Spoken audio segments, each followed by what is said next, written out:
This morning with a look back at the Russia probe, we are taking a closer look this morning at the probable cause and whether there in fact was probable cause to start a criminal investigation into Donald Trump in 2016 and 17. We know that the special counsel found no collusion, no obstruction. We also know that the Obama Justice Department and FBI spied on the Trump campaign. These are facts. But was there a legal predicate, a probable cause, to justify spying one political campaign, spying on another political campaign? This is what Attorney General William Barr says he is investigating right now. Now, so far, the FBI has claimed that it launched an investigation into Donald Trump in the summer of 2016 and spied on members of his campaign because of this man, George Papadopoulos, and a conversation that he had with an Australian diplomat. We are taking that right now directly to the source. Joining me right now is George Papadopoulos, former Trump campaign aide, author of the book Deep State Target. George, it is good to have you on the program this morning. Thanks so much for being here.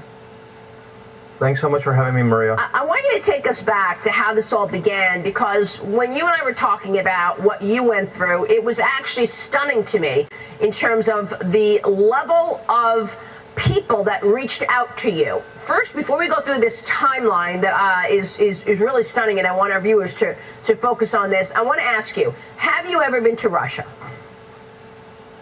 I've never been to Russia, no. Do you have any colleagues, associates that work in Russia or for the Russian government?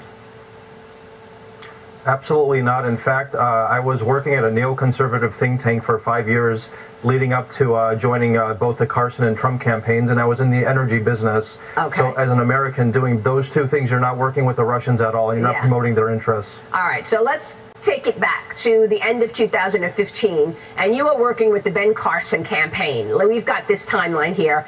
You are working for Ben Carson. You wanted Ben Carson to win, but you decide you want to give Corey Lewandowski a call, who is running the Trump campaign. You say you're interested in joining. That's right. Actually, I had reached out to Corey Lewandowski even before Carson, I think around June or July of 2015. I just thought that Donald Trump was going to end up being the president. I thought he was going to end up choosing Marco Rubio as his VP. But and he told you they weren't hiring yet, that he would get back to you. That's right. That's right. And we stayed in touch. I ended up joining the Ben Carson campaign after that. So you're working for Ben Carson. You're in touch with the Trump campaign. Then Ben Carson drops out in January of 16. So you are left without working. You don't have a job. And somebody reaches out to you on LinkedIn. Tell me about that. Yeah, absolutely. So I was contacted by this company called the London Center for International Law Practice. I was living in London at the time. I was in the energy business in Europe. And they contacted me out of the blue. We'd like for you to come and work for us as a director over here. And I didn't think too much of it. And I went over there. And this company ended up being some sort of spark that ended up probably changing my life and the last 2 years of this country, because they're the ones that introduced me to this mysterious professor in Rome, Joseph Nipson. Okay, don't get ahead of ourselves. So you're working for this center. We learned later that this center actually has worked with the FBI in the past, right? Absolutely. So all of the officials that I was working with at this company were either connected to, Western governments, Western intelligence organizations, or some of the top partners at the top law firms in the world were affiliated with this company. There were absolutely no Russians whatsoever at this company. And they reached out to you on LinkedIn. That raises some red flags right there, because I'm wondering why a company working with intel agencies regularly, including the FBI in the past, reach out to you on LinkedIn. Why you? Why did they reach out to you working with Ben Carson? I'm just wondering if, in fact, more people were spied on, like Ben Carson's campaign, but we'll get to that in a minute. They reach out to you, you start working with you, you accept the job. I do accept the job. I get there, and within 48 hours, I'm a director already, which didn't make sense to me. It seemed like it was a fabricated type of position there, just to get me in the room and to meet various people and for them to introduce me to various officials around Europe and even the United States. So it seemed like it was some sort of front company and front job. So fast forward to March, when you decide you are in fact going to join the Trump campaign. You go back to your colleagues at this center and you say, I'm leaving, I'm quitting, I want to go work for Trump. And then what happens? Yeah, absolutely. So I tell them I'm leaving, and they're all furious. Essentially, they're telling me, "Are you crazy? You have such high-level connections here in Europe and then in D.C. Why would you go and work there? You just finished working on Carson's campaign. He dropped out. Trump's Okay, but obviously you not going decide to win." you're going to do it. You're going to do it, and they say what? Yeah. And they're just furious, and they say, "Well, if you're going to end up leaving us, before you go, we need you to go to Rome with us."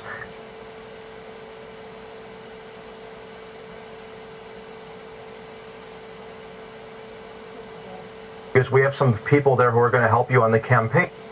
And at the time, I didn't think anything of it, and I went to Rome with them to this university. Okay, so you go to this university in Rome, and you meet some interesting individuals. Let's talk about that. One of those individuals is this gentleman named Mifsud. Tell me about the people you met in Rome when you're still working for the... Come grab it again in the morning? Yeah. As early as you want. Center of International Law Practice, which of course reached out to you on LinkedIn to get you this job, and you meet, and they convince you before you go to work for Trump, you got to go to Rome. That way. Absolutely, and as soon as I get there, I'm basically close to done for a dump when he gets up, and if he needs a fucking truck, it's here. Greeted by the former Italian Foreign Minister Vincenzo Scotti, very high-level Italian officials who are affiliated with this university. I suspect there were likely FBI, CIA people there too, because the CIA and FBI trains at this university. You meet Mifsud, and you start having meetings with him. Tell me about Mifsud. Yes. Who is Mifsud?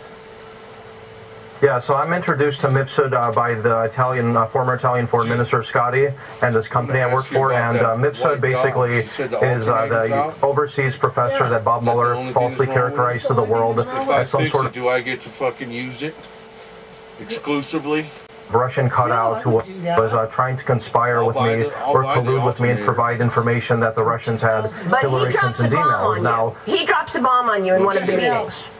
I swear to God. Yeah, so after I meet him in mid-March, so before my name is even public in the Washington Post, these people are introducing me to Joseph Mifsud. So clearly there were some sort of eyes on me even before my name was public. So he meets with me, we have some bizarre conversations moving forward. And it's $2,000 for an alternator? Yeah. About a potential meeting between Trump and Putin. He could never introduce me to anyone of substance in the Russian government or anyone of substance in general. And in late April, he lets me know that hey, George, did you know that the Russians have Hillary Clinton's emails? And that's where, I was very suspicious of this person. And actually, facts and events preceding that moment and after were very bizarre. So he tells you Russia has emails of Hillary Clinton's, and this is the bomb that you feel was the whole reason that they wanted you to go to Rome to meet him, because they wanted him to tell you about these emails that Russia had of Hillary Clinton. Is that right? That's absolutely correct. I think this person was some sort of plant. He's been outed recently living openly next to the U.S. Embassy in Rome. He's being protected actually by Italian intelligence right now, and he's gone missing for 2 years. They wanted you to go back and tell Trump about Russia having Hillary Clinton emails. Did you do that? Absolutely not. That wasn't my job. You hear a lot of gossip and strange things when you're in these circles, and the last thing I was going to do was go and talk to the campaign about something that I thought was illegal. Now, what happens next is really interesting to me, because over the course of the next 4 weeks, first you get the bomb thrown in your lap from Mifsud that he tells you Russia has Hillary Clinton's emails. You don't do anything with that information, but you think he's hoping you will. But in the next month, you get outreach from lots of different intel people. Is that right? You are contacted by U.S. intel officials, British intel officials, Australian intel officials. What was that all about? Oh, that's a great point. So actually, April 15th, the Australian government reached out to me for the first time. April 26th, Joseph Mifsud tells me this information. May 2nd, I have the British government reaching out to me from this man Tobias Elwood, who was the number 2 at the British Ministry of Foreign Affairs, where he wants to have a conversation with me and get to know me a little bit. May 4th, I'm contacted by two officials of the DIA at the U.S. Embassy in London named Gregory Baker and Terrence Dudley. And then I meet on May 10th this Australian diplomat, Alexander Downer, who I testified under oath to Congress and told the FBI and Bob Mueller that I felt he was spying on me and recording my conversations. So this is all what you believe is spying, recording your conversations early 2016, way before there was any FISA warrant to actually get a warrant to spy on anybody. And then it was Downer, the Australian intel guy, who really they got you with, because Alexander Downer has FBI and Bob Mueller that I felt he was spying on me and recording my conversations. So this is all what you believe is spying, recording your conversations. What's that all about? Oh, that's a great point. So actually, April 15th, the Australian government reached out to me for the first time. April 26th, Joseph Mifsud tells me this information. May 2nd, I have the British government reaching out to me from this man Tobias Elwood, who was a number 2 at the British Ministry of Foreign Affairs, where he wants to have a conversation with me and get to know me a little bit. May 4th, I'm contacted by two officials of the DIA at the U.S. Embassy in London named Gregory Baker and Terrence Dudley. And then I meet on May 10th this Australian diplomat, Alexander Downer, who I testified under oath to Congress and told the FBI and Bob Mueller that I felt he was spying on me and recording my conversations. So this is all what you believe is spying, recording your conversations early 2016, way before there was any FISA warrant to actually get a warrant to spy on anybody. And then it was Downer, the Australian intel guy, who really they got you with, because Alexander Downer has a conversation with you, and you were asked by the FBI, when did you first meet Downer? You tell them what? Oh, so the FBI, so basically the FBI interview was, I brought up Joseph Mifsud and I brought up this whole idea of who told me this information about emails, and then I got caught in a perjury trap, and actually that was my charge. I got charged with, I guess, lying about when I met this person. So this is what this whole case was really about. It was a complete setup. And 2016, way before there was any FISA warrant to actually get a warrant to spy on anybody. And then it was Downer, the Australian intel guy, who really they got you with, because Alexander Downer has a conversation with you, and you were asked by the FBI, when did you first meet Downer? You tell them what? Oh, so the FBI, so basically the FBI interview was, I brought up Joseph Mifsud and I brought up this whole idea of who told me this information about emails, and then I got caught in a perjury trap, and actually that was my charge. I got charged with, I guess, lying about when I met this person. So this is what this whole case was really about. It was a complete setup in a perjury trap, but, you know, the information that I have now, and after I testified to Congress, I'm pretty sure there are a lot of recordings and transcripts of between myself and a lot of these assets, and I'm very hopeful that these are going to get public very soon, and the president is going to start declassifying this material. So you told the FBI you believe you met him in March, when in fact you met him in April, and that was the perjury. So you went to jail for what? How many nights? 14. I went to jail for 11 nights because of this. After I had honeypots, money thrown my way, wiretaps, surveillance by foreign countries, and then I finally get caught in some perjury trap and I go to jail for 11 nights. It was ridiculous. And you feel that this was entrapment?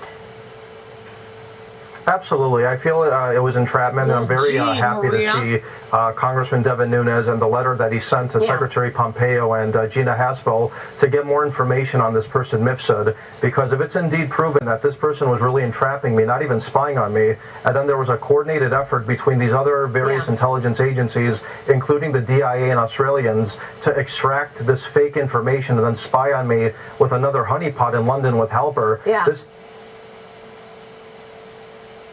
thing reeks of spying, entrapment, and illegal and illicit behavior. It's pretty extraordinary to me that it was so global, that all of these intel people are reaching out to you, and beginning with LinkedIn reaching out to you to go work for this London Center just the internet, for international guys. law practice. Real quick, why do you want the president to declassify these documents? What are we going to learn? Very quickly. Fuck you. Yes, what we're going to learn is the involvement of the UK and Australia in interfering in the 2016 election. We're also going to get to the bottom of who Joseph Mifsud really was, who he was working for, and we're going to understand Fucking Maria acts like a fucking who was lawyer. running all these spies at me, and likely other people on the campaign, including Michael Flynn, who actually also encountered Stefan Halper in 2015, and I encountered him in 2016. So it's very important for the president to declassify this material so we get to the bottom of this. Okay, unclassified. Testimony of Carter Page, Thursday, November 2nd, 2017.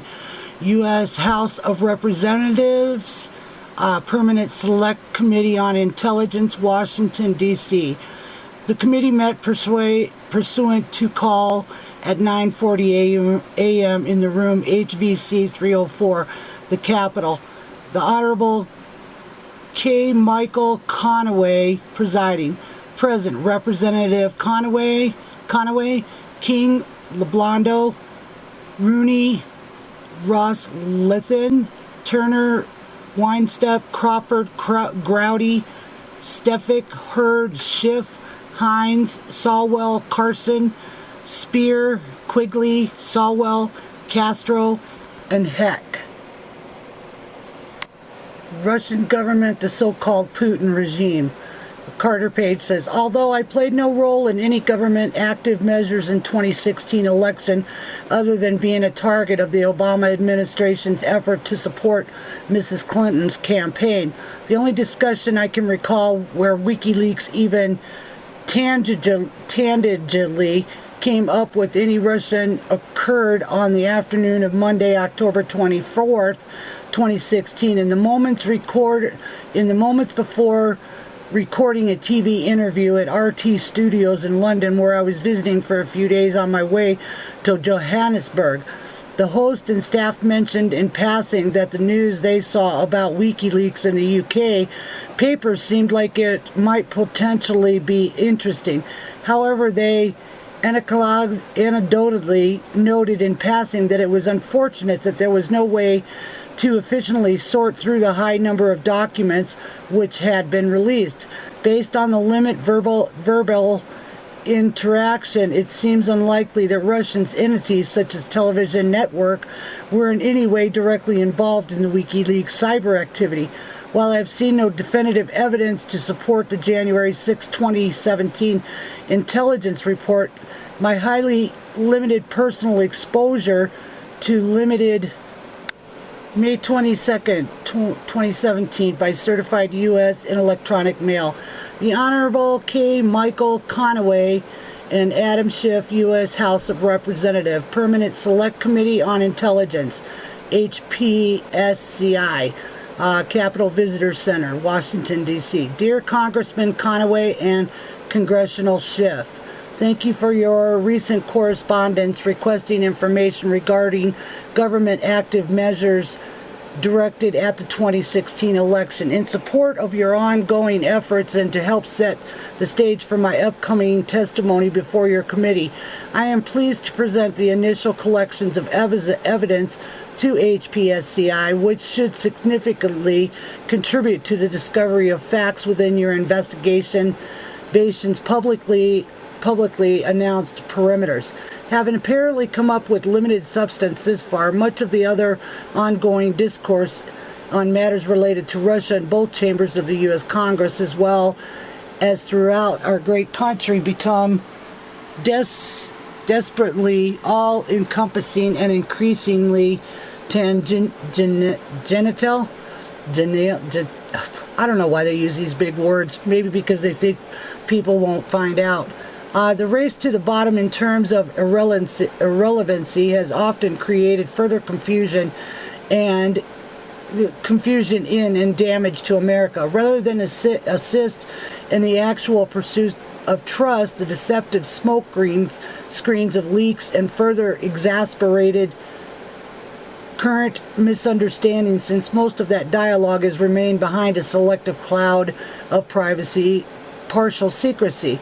But in contrast, HPSCI's 4 highly focused and analytical questions as set forth in your investigation on March 1st, 2017, reflect a distinct level of thoughtfulness and offer a constructive framework for analysis. I greatly appreciate this opportunity to set the record straight on each of these 4 points following the false evidence, other illegal activities, as additional extensive lies distributed by the Clinton campaign and their transnational associates.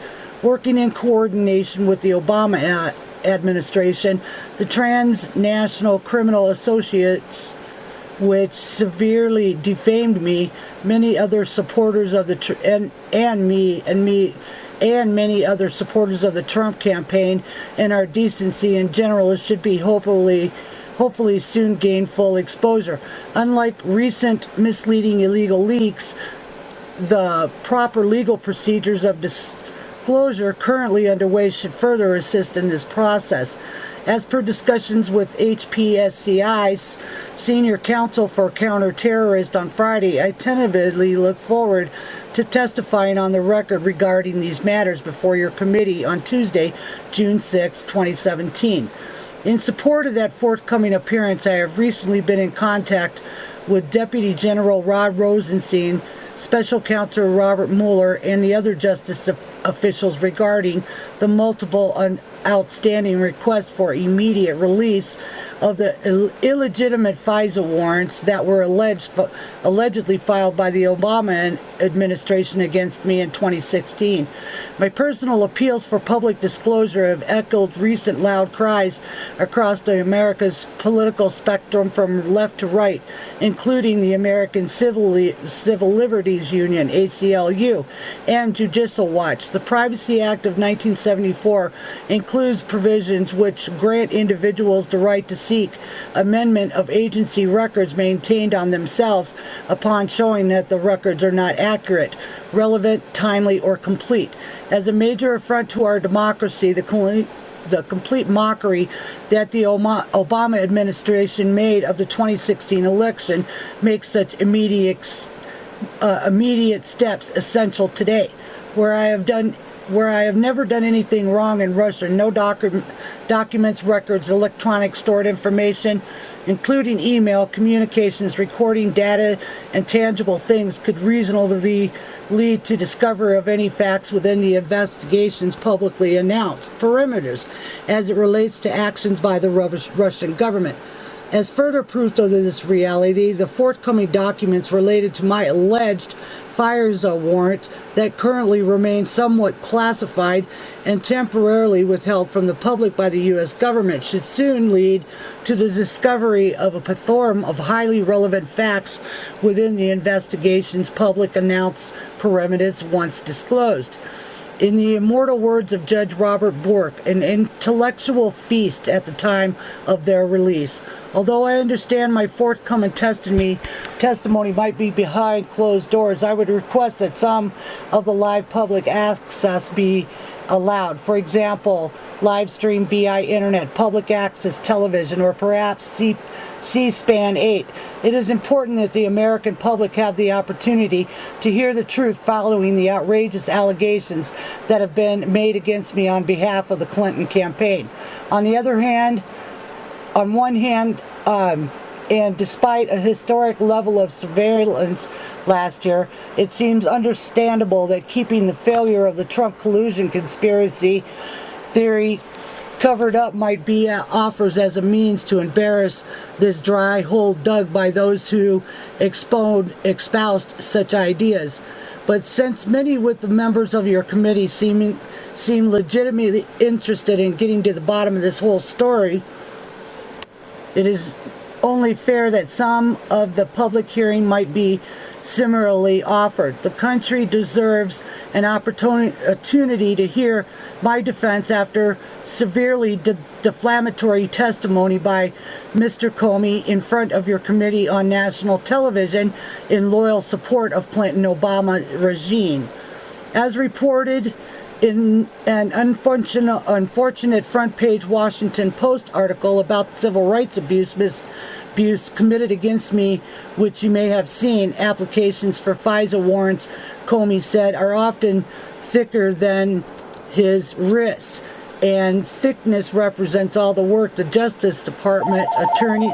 As reported in an unfortunate front page Washington Post article about civil rights abuses committed against me, in which you might have seen applications for FISA warrants, Comey said, are often thicker than my wrists, and the thickness represents all the work the Justice Department attorney and FBI agents have to do to convince a judge that such surveillance is appropriate in the investigation.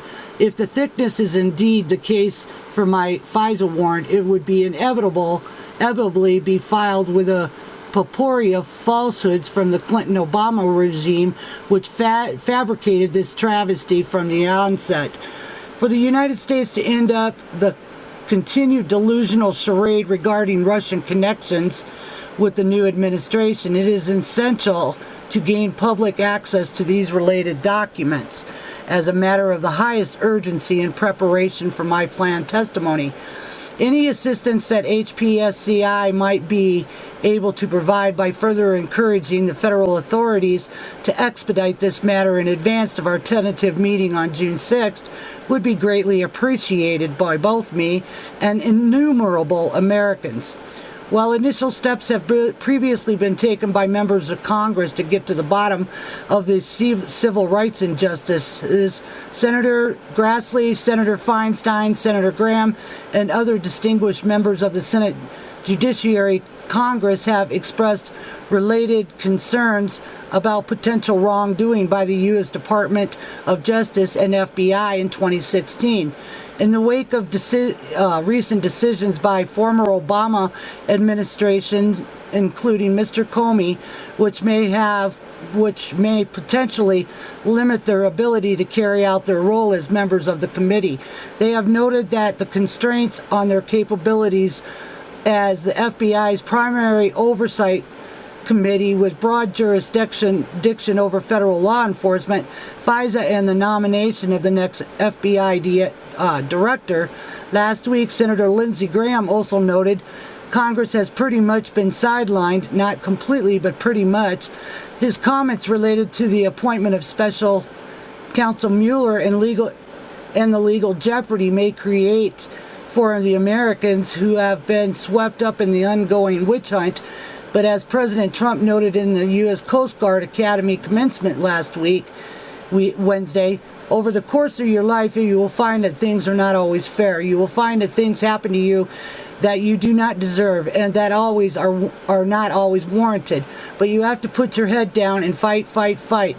Never, ever give up. Things will work out just fine.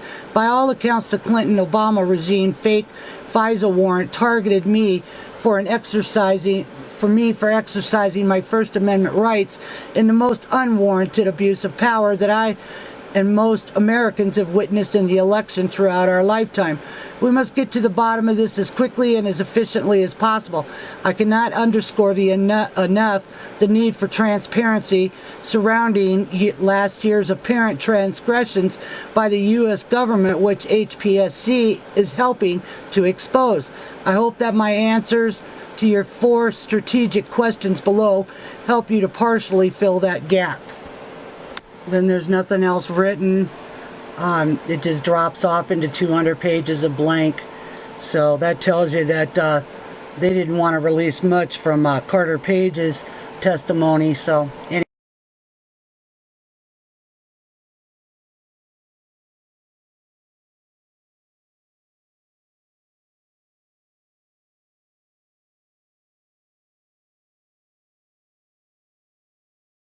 Was this man, Joseph Mixfoot, who fed George Papadopoulos information about Russians having Hillary Clinton's emails. That claim, Papadopoulos repeated, was the predicate, apparently, for the FBI launching a counterintelligence probe into Donald Trump's campaign. Mixfoot is cited throughout the Mueller report and has long been suspected of having deep ties to Russian intelligence, according to Robert Mueller. Last Friday, the ranking member of the House Intel Committee, Devin Nunes, sent this letter to the heads of the FBI, CIA, and the State Department, demanding documents on Mixfoot and his links to Moscow. He is raising questions about that. Congressman Nunes joins me right now in an exclusive interview from the World Ag Expo in Tulare, California, and it is good to see you, Congressman. Thanks very much for being here. Thank you, Maria. Great to be with you again. You know, the reason that we wanted to look at the opportunity for a predicate, was there probable cause, is because this is really getting to the point of what William Barr is looking at, what you have been looking at, what Lindsey Graham is looking at. Why did the FBI open an investigation into the Trump campaign and spy on some of its members? So before we get to your breaking news with this letter, what was your reaction to George Papadopoulos? Well, I've seen him interviewed several times, and every time that he speaks, we get more and more information, and I think he is exactly right. One of the things that I'm asking for is all the underlying information. So if the FBI does in fact have transcripts of Papadopoulos talking to anyone, whether it's Mifsud or Downer or whoever, I think Congress and the American people have a right to know this, because in fact we paid for it, and we had to deal with this for 2.5 years. We had to suffer through this. And one of my frustrations on this, Maria, is that, you know, we said when the Mueller report came out that I now call the Mueller dossier, named after the Steele dossier that the Democrats had paid for, I said that we were going to comb through this with a fine-tooth comb. One of the things that we're finding is that they used numerous dozens of news stories. Now remember, these are the same guys that were leaking classified information. So you had FBI leakers that would leak to the news. They do a fake news story. Then that news story would then get, now we see what was picked up in many cases and used by the Mueller dossier team. Right. I mean, we paid $30 million for this. Yes. So why is this related to do you find it odd? Well, the reason it's related to Mifsud. Yes, go ahead.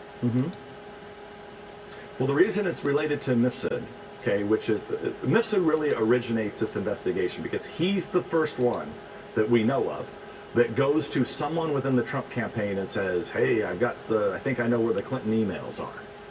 So this is important because in the Mueller dossier, they use a fake news story to describe Mifsud. Okay, hold on. In one of those right stories, there, they cherry pick it. Deeper into your letter, but I want to just say, Mifsud is the guy who told Papadopoulos Russia has Hillary Clinton's emails. Mifsud is the guy that the London Center wanted Papadopoulos to meet. So it was this London Center of Law that actually told Papadopoulos, you have to meet Mifsud.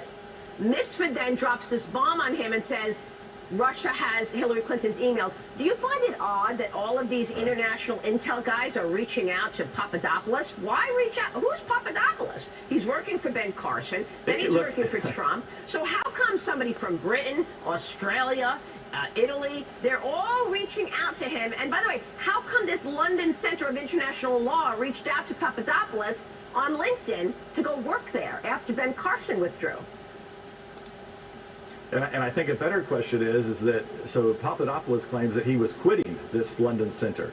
So how many companies or agencies that you know of that when you say, hey, I'm quitting, and they say, hey, what about a free 4 to 5 day vacation in Rome? We're going to fly you there. We're going to put you up for because free. we We're want you to meet food. this guy, Mifsud. And all you have to do, is meet this guy. We want to continue this conversation and go deep into your letter. Stay with us. We're looking ahead on Sunday Morning Futures next up.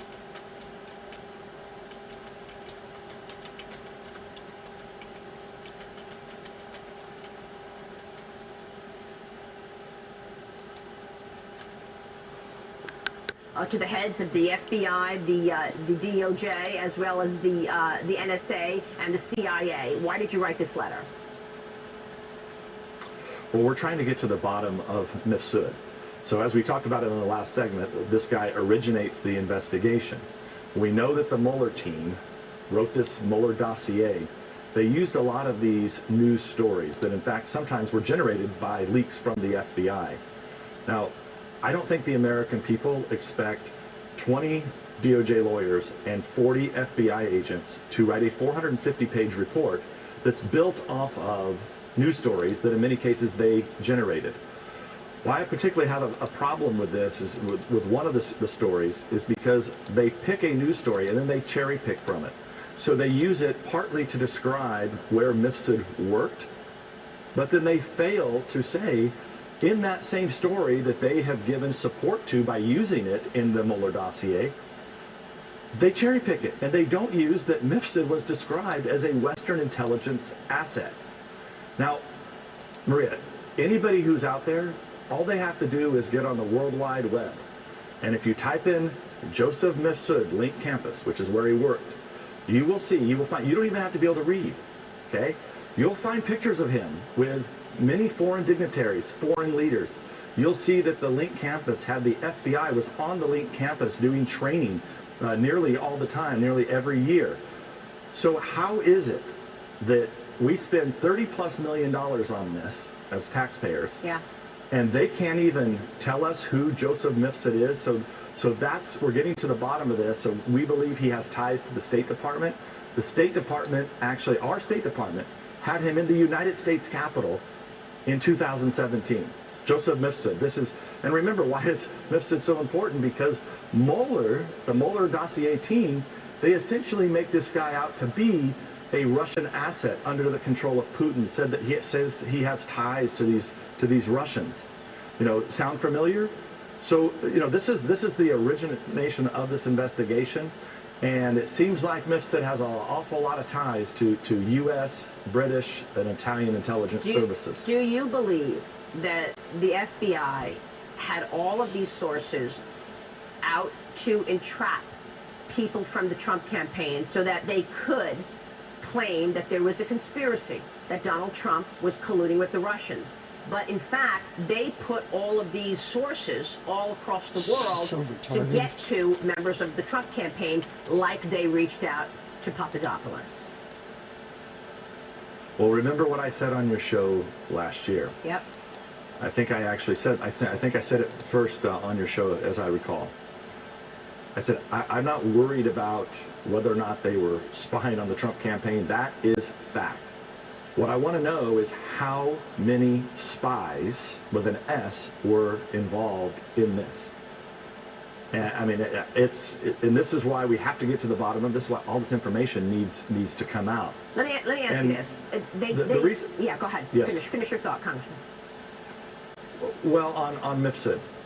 So in the letter, we also point out there's a lot of talk about how Papadopoulos, who was just on earlier, he caused the FBI and the Mueller team problems because he didn't tell them about the relationship with Mifsud and how Mifsud had offered emails. Now, this is in 2017. Okay, this is in the Mueller dossier. So this is all about in 2017 how Papadopoulos harms their investigation. Yeah. Right? Well, how is it then that the FBI, or supposedly the FBI, or other assets know to continually ask Papadopoulos about emails, about Clinton emails in 2016? Right. Nobody knew it except none of Mifsud that and Papadopoulos. So how did the FBI know if Mifsud wasn't an asset of the FBI? Let me ask you this. All of this spying going on early in 16, watching Papadopoulos, knowing that he was reaching out to Lewandowski, this London center reaching out to him to go work there, there wasn't a warrant.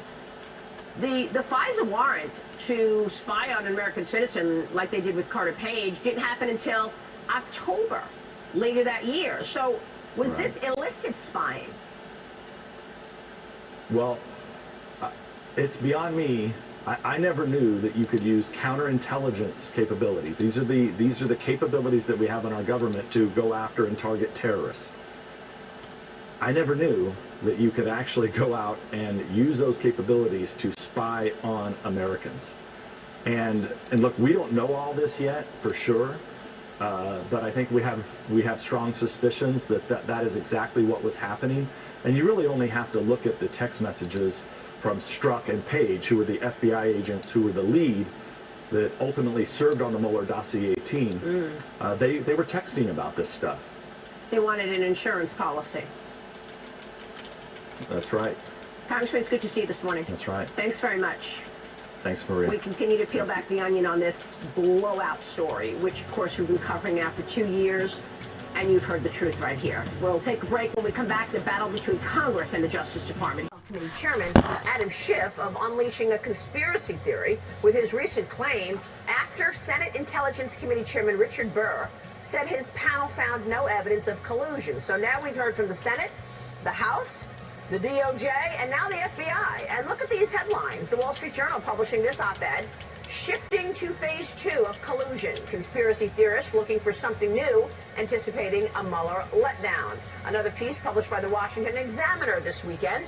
Adam Schiff has collusion problems of his own, that after he met with Glenn Simpson in Aspen a couple of months ago. Our next guest disagrees with Schiff's recent statement that evidence of collusion is in, quote, plain sight. And joining me right now is former South Carolina Congressman, former chairman of the House Oversight Committee. Trent Gowdy is with me right now. He's also a Fox News contributor and a former federal prosecutor. Congressman, it's good to see you this morning. Thanks so much for joining us. Yes, ma'am. Thank you. Well, what was it, a year and a half ago when Adam Schiff came out and went on the Sunday morning programs and said, I have more than circumstantial evidence that there was collusion between the Trump campaign and the Russians? How is it possible that he has not corrected himself at this point, since we've heard from the Senate, the House, the DOJ, and now through Andrew McCabe's own words, the FBI, that we have yet to see any collusion? Well, he never goes on shows where he's actually going to be pressed on it. I mean, what a brilliant strategy Adam has. I'm going to make this bombastic statement completely unsupported by the facts, but I'm never going to go on any show where I'm asked about it. Maria, the House Intelligence Committee, no evidence of conspiracy between the Trump campaign and Russia. The Senate Intelligence Committee, and remember, the media loved the Senate investigation. They didn't care too much about Devin Nunes in the House, but they love Richard Burr in the Senate investigation.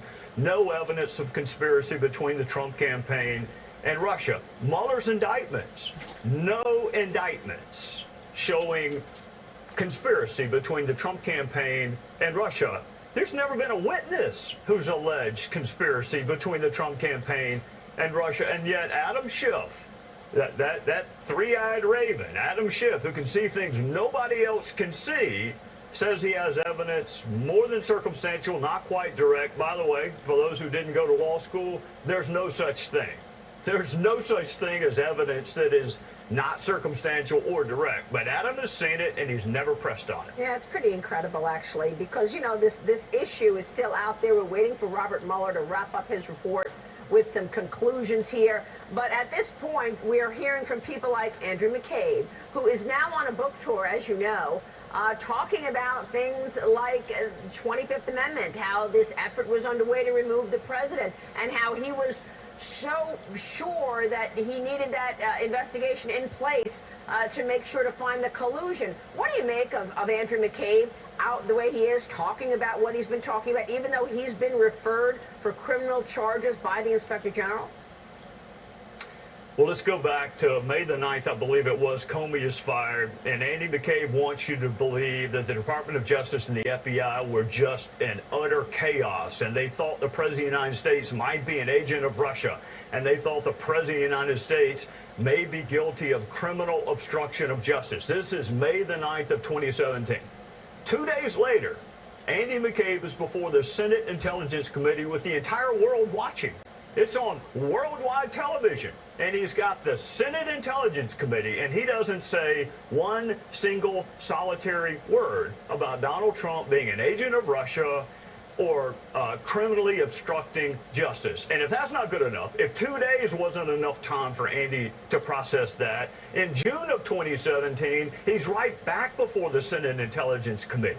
If you really believed, Andy, that Donald Trump was an agent of Russia, why did you tell CBS and not Congress? If you really, Andy, believe that Donald Trump criminally obstructed justice, why did you tell CBS, but you didn't tell the United States Congress a month after you discovered it? Yeah, I mean, this is really stunning, because he was in Washington testifying back-to-back days, and he didn't say anything about that then. He also didn't discuss what we learned in the CBS interview, that there were actually 3 investigations into Donald Trump or his campaign or his presidency. Isn't that right? Yeah, there were 4 opportunities that Andy McCabe had to tell either the House or the Senate what he told CBS. 4 separate, independent opportunities to do so. And the reason I say 3 investigations, you had the July 2016 investigation that was initiated and signed off on by Peter Strzok. That was into the Trump campaign. And then when Comey is fired, Andy McCabe proudly told CBS that he launched his own counterintelligence investigation into whether or not Donald Trump was an agent of Russia. And then, for good measure, he launched a criminal investigation into obstruction of justice. So I'm not great with math, but that's 3 separate investigations into a duly elected president, near as I can tell, simply because he fired Jim Comey. Right, or they didn't like him. I mean, obviously we know they didn't like him based on all those biased texts between Peter Strzok and Lisa Page. But, I mean, you're a former federal prosecutor. Don't you need a predicate, a real evidence-based reason to launch a criminal investigation into a duly elected sitting president? You need an evidentiary basis to launch an investigation into anyone, whether it's the President of the United States or not.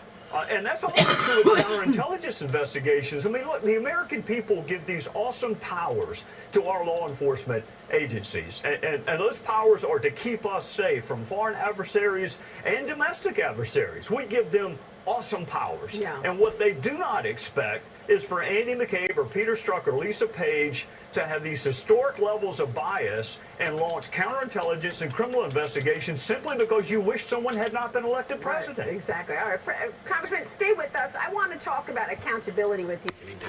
He said this was raised. Rosenstein says, to the degree ever discussed it. That took place on the same day, one with Rep. Devin Nunes on Sunday Morning Futures and the other with Trump's lawyer Rudy Giuliani on Face the Nation.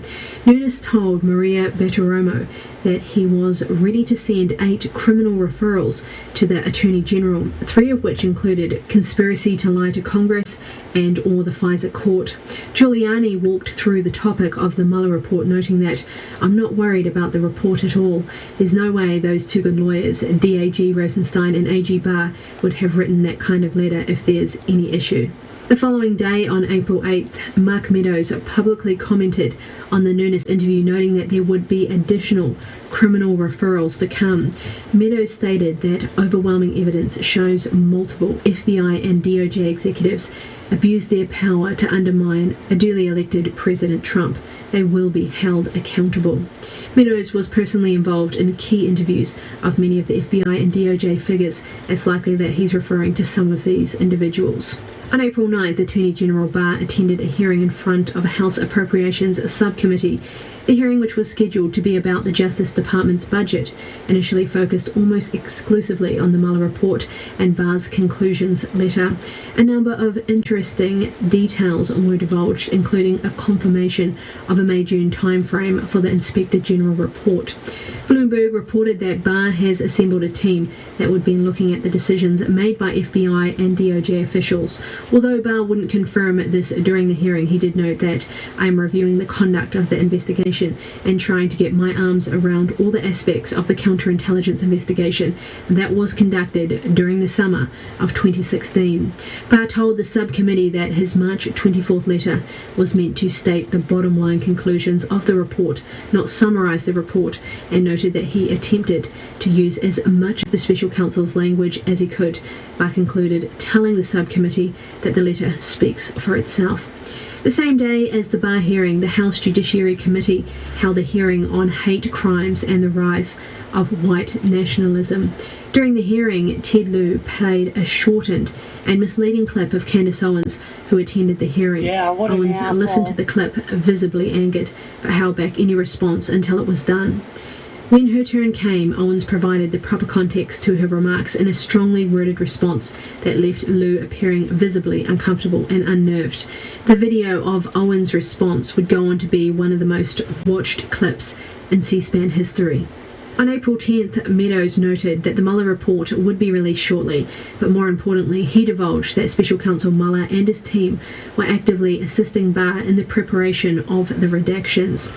The same day, President Trump blasted former FBI Director Comey and former Deputy FBI Director McCabe as dirty cops, saying this was an attempted coup, this was an attempted takedown of a president, and we beat them. Trump continued, saying he was most interested in going back to the origins of exactly where all this started, and noting what they did was treason.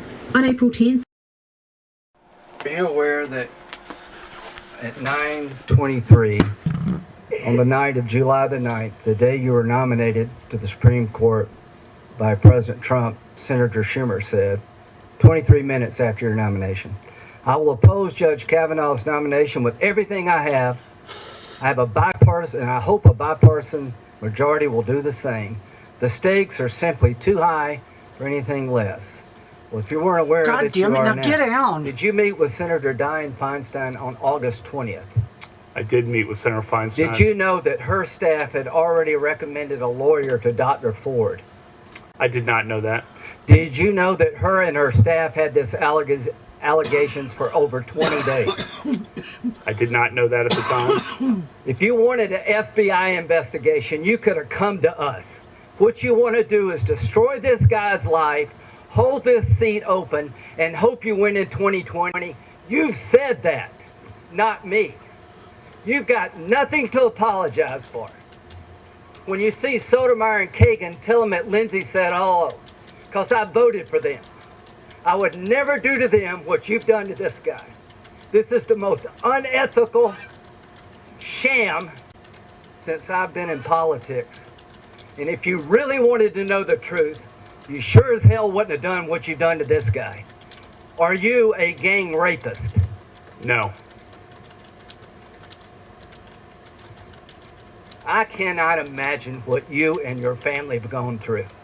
Boy, y'all want power. God, I hope you never get it. I hope the American people can see through this sham. That you knew about it and you held it. You had no intention of protecting Dr. Ford. None. She's as much of a victim as you are. God, I hate to say it because these have been my friends. But let me tell you, when it comes to this, you're looking for a fair process, you came to the wrong town at the wrong time, my friend. Do you consider this a job interview? The advice and consent role is like a job You interview. consider that you've been through a job interview. I've been through a process of advice and consent under the Constitution. Which Would you say you've been through hell? I've been through hell and then some. This is not a job interview. Yeah. This is hell. This is going to destroy the ability of good people to come forward because of this crap. Your high school yearbook. You have interacted with professional women all your life, not one accusation. You're supposed to be Bill Cosby when you're a junior and senior in high school. And all of a sudden you got over it. It's been my understanding that if you drug women and rape them for 2 years in high school, you probably don't stop. Here's my understanding. If you lived a good life, people would recognize it, like the American Bar Association has the gold standard. His integrity is absolutely unquestioned. He is the very circumspect in his personal conduct, harbors no biases or prejudices. He's entirely ethical, is a really decent person. He is warm, friendly, unassuming. He's the nicest person. The ABA. The one thing I can tell you, you should be proud of. Ashley, you should be proud of this. That you raised a daughter who had the good character to pray for Dr. Ford. To my Republican colleagues, if you vote no, you're legitimizing the most despicable thing I have seen in my time in politics. You want this seat? I hope you never get it. I hope you're on the Supreme Court. That's exactly where you should be. And I hope that the American people will see through this charade. And I wish you well. And I intend to vote for you. And I hope everybody who's fair-minded will. Cite the Department of Justice as the Judiciary Chairman. Love the FBI, Thank respect God. them. So do I. But somebody needs to watch those who watch us. I'm going to tell you all I can about the FISA warrant and how you used an unverified dossier paid for by a political party Hillary Clinton. without any verification. How that was Russian used to work. lies. Yeah. So Yeah. How ironic. But I want to know why to execute a search warrant with somebody who had a lawyer. The best way to get Roger Stone is to tell him CNN wants to talk to you, he'll show up wherever you want him to show up. Right. So the bottom line is, this seems to me over the top, and I don't know what the message was being sent, but I personally didn't like it. They want a gag order Now, him. I've been a prosecutor, defense attorney. It seemed to be sending the wrong message, that if you cross Mueller, look what's going to happen to you. Yep. Mueller, do your job, but these tactics are unacceptable given the level of threat. Schiff, the chairman of the Intel Committee. We know that Adam Schiff has said for a long time, he said this 2 years ago, that he has more than circumstantial evidence that there was collusion between the Trump campaign and Russia. And we also know that this past week we got news from the Senate where the Senate said there was all of its findings after a two-year period, they have found no collusion. Explain the letter that you sent to Adam Schiff and what you're trying to do.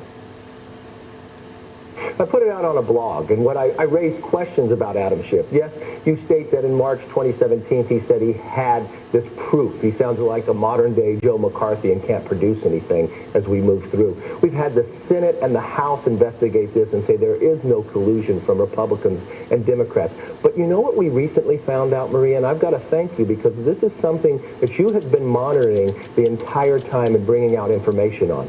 We now find that Adam Schiff met with Glenn Simpson, the co-founder of Fusion GPS, the individual that created that fake dossier, in Aspen, which was never been known to us.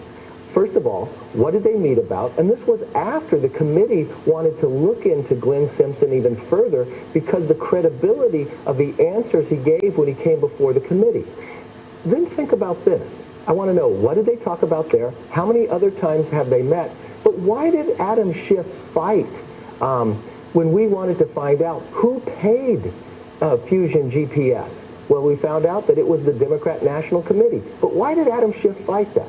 And then why did Adam Schiff ask Glenn Simpson in the hearing, what should we investigate? Where should we go? Why is he taking direction from this individual that does not have credibility, that created a fake dossier? And then Adam Schiff, who is now the chairman, why doesn't he hold himself to the same standards that he asked Jeff Sessions and Devin Nunes? He should recuse himself based upon meeting with an individual that we're looking at from creating the Fusion GPS, from Fusion GPS, and not even telling us. In that part, the bias of what's going forward, he should recuse himself from any future investigation or being the chairman. This is, of course, the guy who was paid. His firm was paid $1 million to create that dossier. Bruce Orr's wife worked. Opinion contributor for The Hill. John, good to have you with us. Great reporting with you, Lou. Thank you. As always. Let's start with first today. The reporting that Schiff and Reynolds were, Simpson were together in Aspen. How much should we make of it? Well, if you remember a couple of years ago, Democrats made a very big point of the fact that Adam Schiff, Devin Nunes, exercising his normal oversight authority, went to the White House to get some facts, something we didn't see a lot in the hearing today. But he went to the White House to get some facts about unmasking, and then Adam Schiff called him on the carpet, said it was corrupt, it ruined the integrity of the investigation, forced Devin Nunes to go through an investigation, and temporarily recuse himself from the Russian probe. Well, now we have Adam Schiff engaging in the same behavior he was excoriating. He meets with Glenn Simpson, one of the most important fact witnesses of the entire Russia case. He's the intersection of the Clinton campaign and the Justice Department. Bruce Orr, Christopher Steele, Hillary Clinton, all connected through him. And he has his contact, and he doesn't tell the committee. So if it was good for the goose named Nunes, it should have been good for the gander named Schiff, and that didn't happen. He didn't notify the committee. And you're starting to hear Republicans raise heck about it. Well, they're going to raise heck, but they've been doing that for really 2 years and never came close to raising hell, which is really what is necessary to defend this president and to defend truth itself.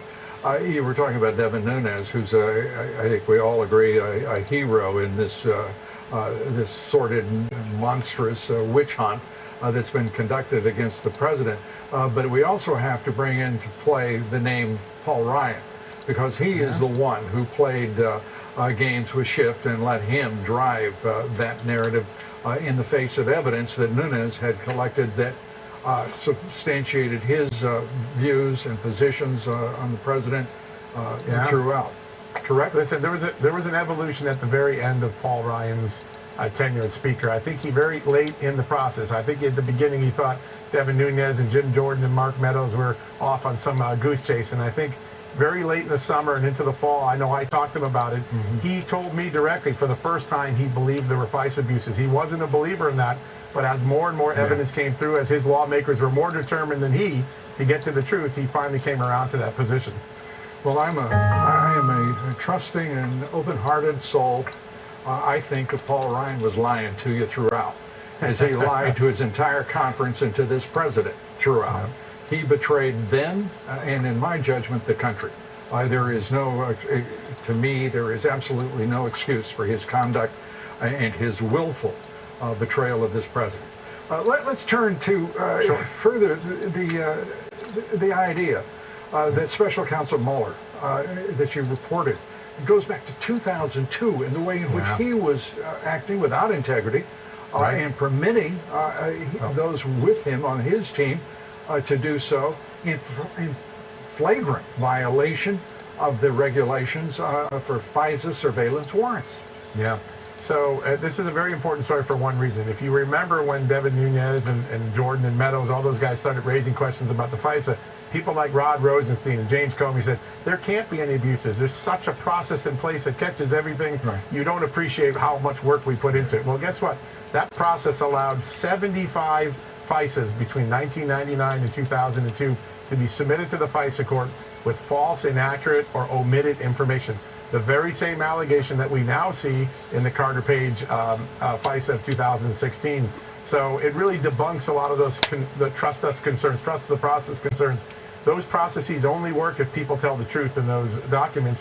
There's a pattern in practice before 2016 of that going on during Director Mueller's term as FBI director, and now there's that same pattern in practice in the Carter Page FISA, and that's what should concern all of us. Listen, Donald Trump's a very powerful man, but what about all the people who don't have his lawyers, don't have the congressional oversight? This could be going on daily to everyday Americans. That's why it's so important to stay focused on it.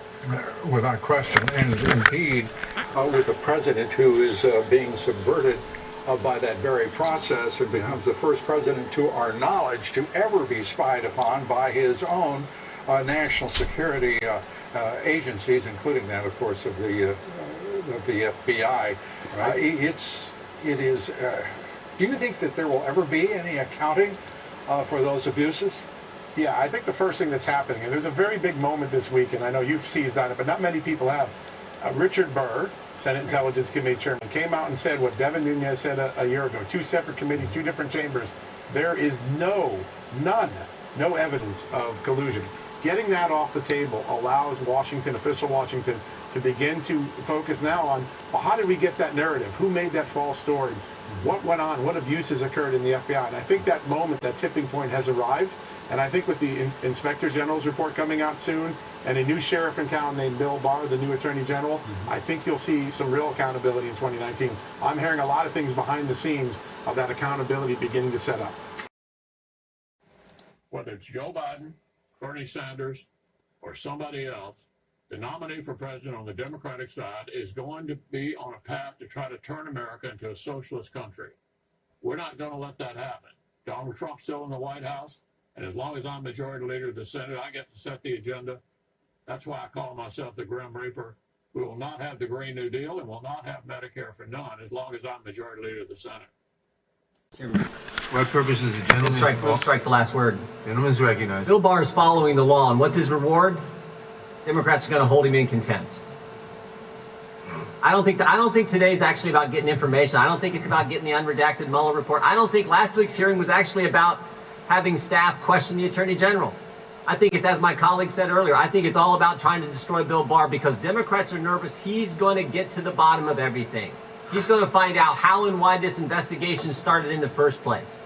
Never forget what Bill Barr said a few weeks ago, 3.5 weeks ago when he testified in front of the Senate Finance Committee. Said a lot of important things, but he said 4 very interesting things. First, he said there was a failure of leadership at the upper echelon, term he used, upper echelon of the FBI. We all know that's the case. Director Comey's been fired. Deputy Director McCabe fired, lied 3 times under oath, according to the Inspector General. FBI counsel Jim Baker, demoted and left, currently under investigation by the Justice Department. Lisa Page, demoted and left. Peter Strzok, deputy head of counterintelligence, demoted and fired. Peter Strzok, the guy who ran the Clinton investigation and the Russian investigation. There was certainly a failure of leadership at the upper echelon of the FBI. Second thing the Attorney General said 3.5 weeks ago in front of the Senate Finance Committee. Spying did occur. Said it twice. Yes, spying did occur. Third, he said, there's a basis for my concern about the spying that took place. And maybe the most interesting thing, 2 terms he used that frankly I find frightening. He said there was, in his judgment, he thinks there may have been unauthorized surveillance and political surveillance. Scary terms.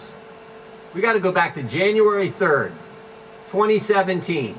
Senator Schumer on the Rachel Maddow show talking about then President-elect Trump says this: if you take on the intelligence community, they have 6 ways from Sunday at getting back at you. Yep.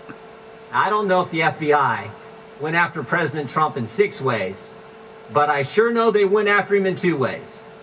And the first one is the now famous dossier. On October 21st, 2016, the FBI used one party's opposition research document as the basis to go to a secret court to get a warrant to spy on the other party's campaign. That happened. Democrat National Committee, the Clinton campaign, paid Perkins Coie law firm, who hired Fusion GPS, who then hired a foreigner, Christopher Steele, who did what? Talked to Russians and put together this salacious, unverified document that became the basis to get a warrant to spy on the Trump campaign. They did it. And when they went to the court, they didn't tell them important things like who paid for it.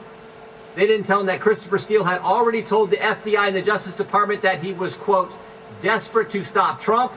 And they didn't tell the court that Christopher Steele had been fired by the FBI because he's out talking to the press. They did that. And second, just last Thursday, New York Times story, FBI sent investigator posing as an assistant to meet with the Trump aide in 2016. FBI sent someone in, pretending to be somebody else, to talk with George Papadopoulos, who was with the Trump campaign.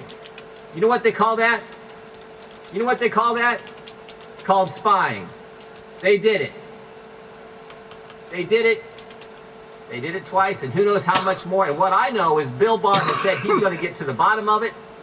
And think about the term he used again. And this is important. Political surveillance in the United States of America. I will not yield. Think about that term. He's going to get to he said he's going to put a team together, going to investigate all this. This is critical. And never forget the guy who ran this investigation, Peter Strzok, ran the Clinton investigation and then launched and ran the Trump-Russia investigation. Never forget what he said.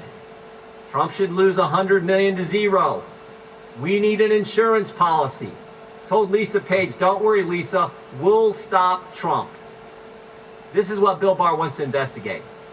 And as my colleagues have said, this is the House Judiciary Committee, with the history this committee has in protecting fundamental liberties and protecting the Constitution. Last week there was another important document Emmett Flood sent to the Attorney General. I just want to read a couple sentences. Under our system of government, unelected executive branch officers and intelligence agency personnel are supposed to answer to the person elected by the people, the president, and not the other way around. This is not a Democrat or Republican issue. It's a matter of having a government responsible to the people, to we the people. In the partisan commotion surrounding the Mueller report, it would be well to remember that what can be done to a president can be done to any of us. And this committee is supposed to look out for that fundamental fact more than anything else. And we are not doing that today. I yield back.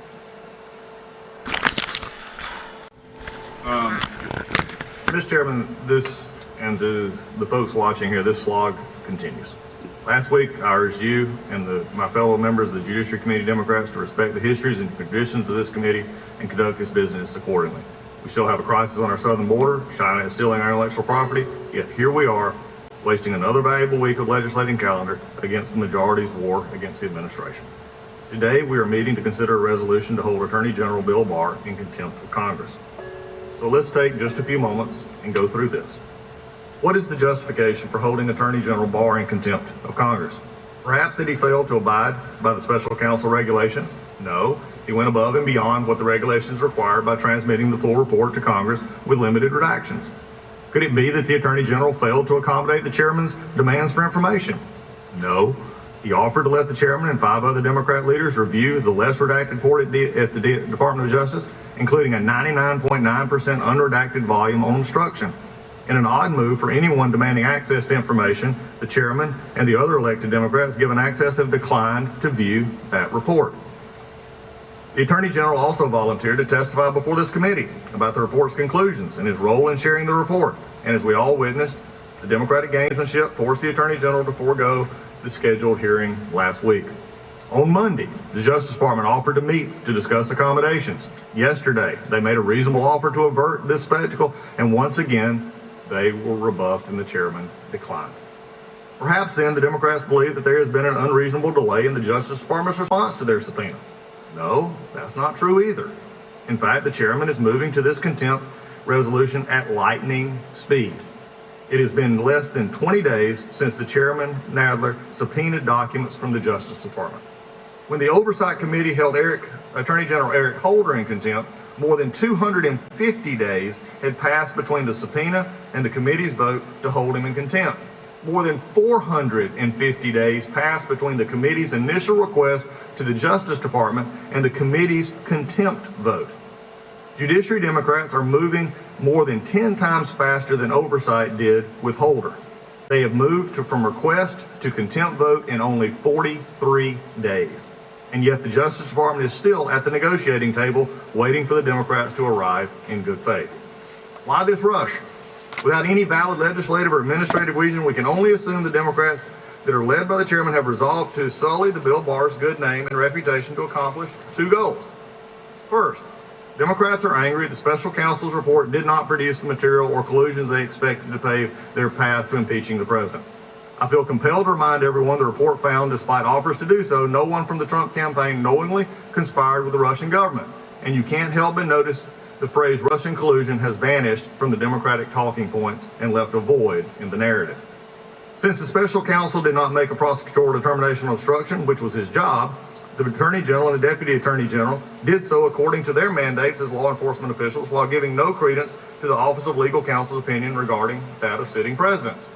As a result, they're angry. They're angry our nation's chief law enforcement officer and his deputy had the audacity to decide the evidence didn't support charges for obstruction and investigation into something the president didn't do.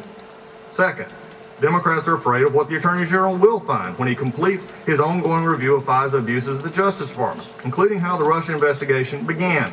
Multiple news reports have suggested those conclusions could be explosive, could end careers, and could even lead to criminal prosecution. Rather than face that, the Democrats have resolved to neutralize Bill Barr by attacking him and the office and his integrity and his career. This is the first step. What a cynical, mean-spirited, counterproductive, irresponsible step it is. Meanwhile, our economy is surging, unemployment among several minority groups is at historic low.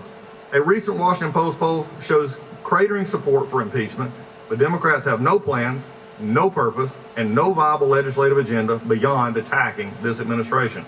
The House is more than 4 months into a Democratic majority. How many bills passed by this committee have been signed into law?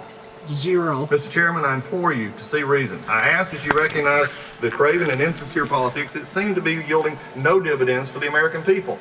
We've talked on multiple occasions and proved at last week's pharmaceutical markup that I stand ready to work with you to promote solutions. I will not, though, become a bystander as we assail the Attorney General and this committee.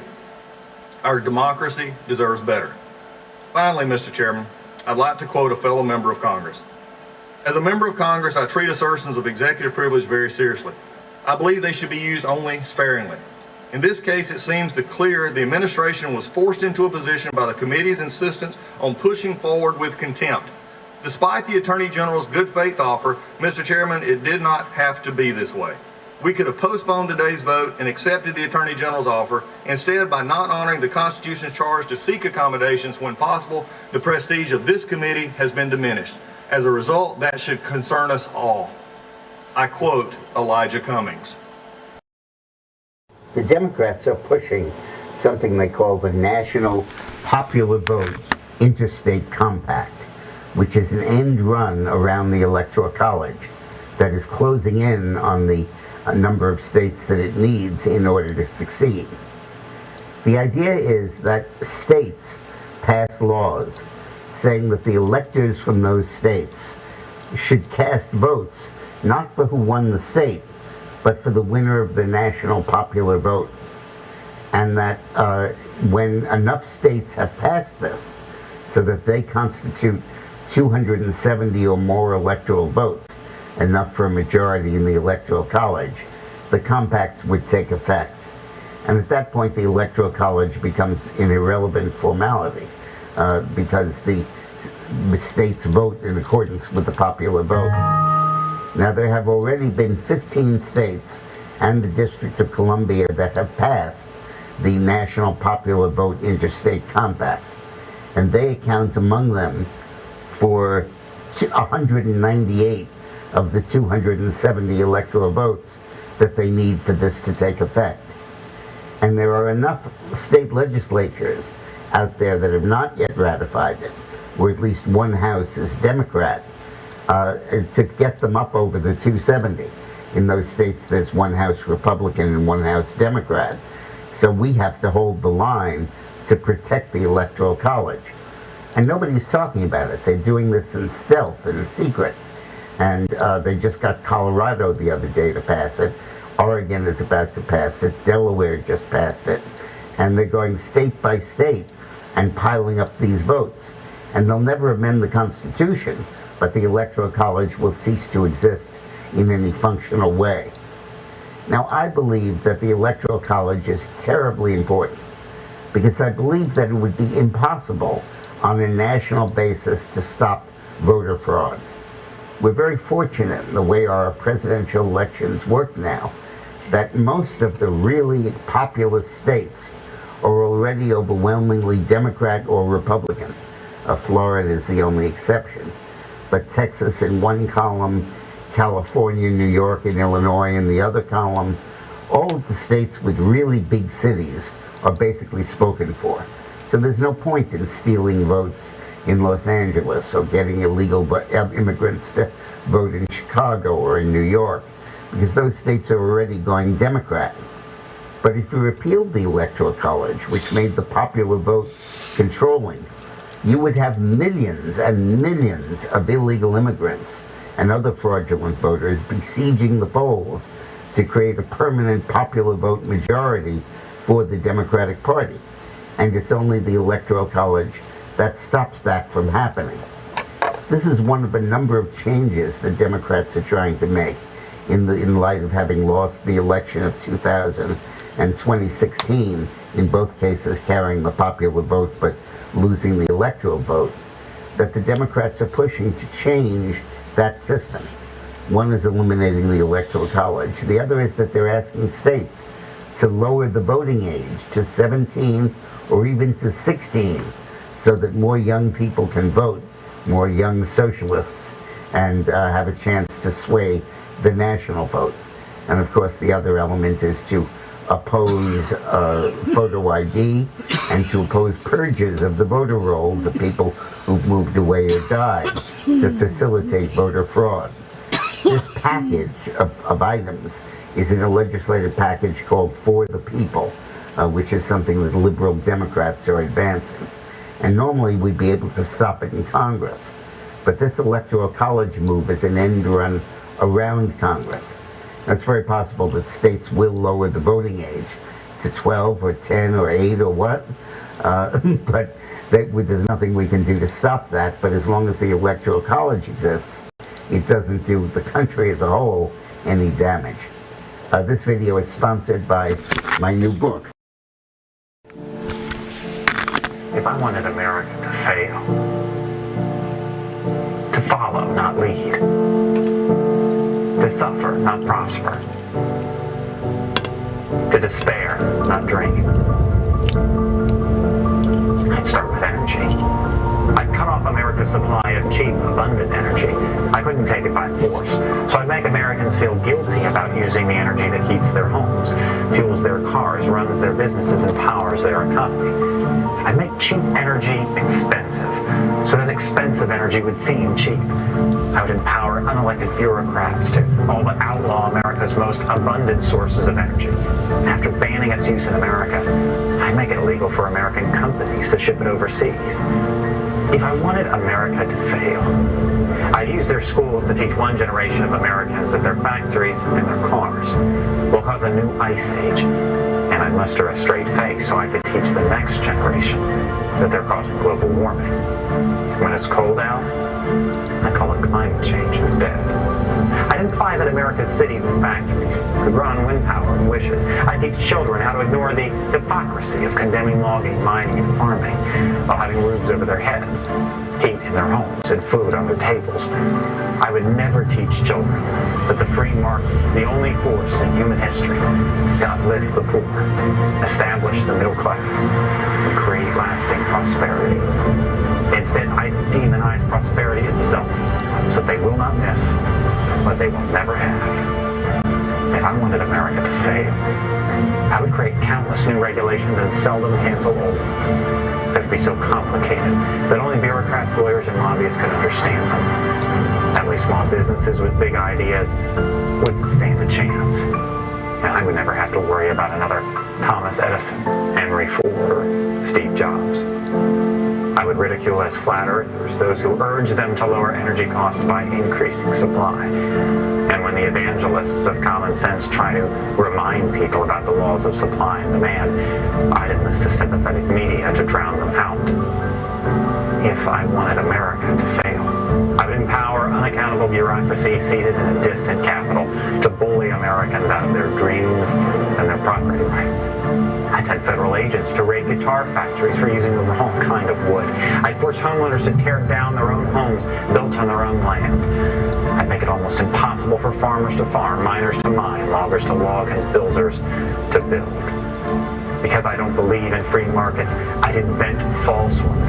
I devise fictitious products like carbon credits and trade them in imaginary markets. I convince people that this would create jobs and be good for the economy. If I wanted America to fail, for every concern I'd invent a crisis, and for every crisis I'd invent a cause, like shutting down entire industries and killing tens of thousands of jobs in the name of saving spotted owls. And when everyone learned the stunning irony that the owls were victims of their larger cousins and not people, it would already be decades too late. If I wanted America to fail, I'd make it easier to stop commerce than to start it, easier to kill jobs than create them, more fashionable to invent success than to seek it. When industries seek to create jobs, I'd file lawsuits to stop them, and then I'd make taxpayers pay for my lawyers. If I wanted America to fail, I would transform the environmental agenda from a document of conservation to an economic suicide pact. I would concede entire industries to our economic rivals by imposing regulations that cost trillions. I would celebrate those who preach environmental austerity in public while indulging a lavish lifestyle in private. I convince Americans that Europe has it right and that America has it wrong. If I wanted America to fail, I would prey on the goodness and the decency of ordinary Americans. I would only need to convince them that all of this is for the greater good. If I wanted America to fail, I suppose I wouldn't change a thing. Our movement is about replacing a failed and corrupt political establishment with a new government controlled by you, the American people. The establishment has trillions of dollars at stake in this election. For those who control the levers of power in Washington, and for the global special interest, they partner with these people that don't have your good in mind. The political establishment that is trying to stop us is the same group responsible for our disastrous trade deals, massive illegal immigration, and economic and foreign policies that have bled our country dry. The political establishment has brought about the destruction of our factories and our jobs as they flee to Mexico, China, and other countries all around the world. It's a global power structure that is responsible for the economic decisions that have robbed our working class, stripped our country of its wealth, and put that money into the pockets of a handful of large corporations and political entities. The only thing that can stop this corrupt machine is you. The only force strong enough to save our country is us. The only people brave enough to vote out this corrupt establishment is you, the American people. I'm doing this for the people and for the movement, and we will take back this country for you, and we will make America great again. At one time, I made things, and I took pride in the things I made. And my belts whirred, and my engines cranked. I opened my doors to all, and together we filled pallets and trucks. I was mighty, and then one day the gears stopped turning. But I'm still here, and I believe I will rise again. We will build things, and build families, and build dreams. It's time to get back to what America does best.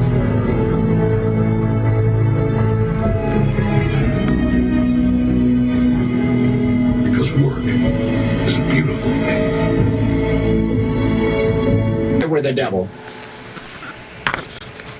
if I were the prince of darkness, I'd want to engulf the whole world in darkness. And I'd have a third of its real estate and 4/5 of its population, but I wouldn't be happy until I had seized the ripest apple on the tree. So I'd set about, however necessary, to take over the United States. I'd subvert the churches first. I'd begin with a campaign of whispers. With the wisdom of a serpent, I would whisper to you as I whispered to Eve, do as you please. To the young, I would whisper that the Bible is a myth.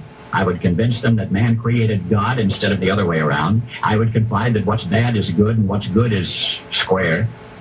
And the old I would teach to pray after me, Our Father, which art in Washington.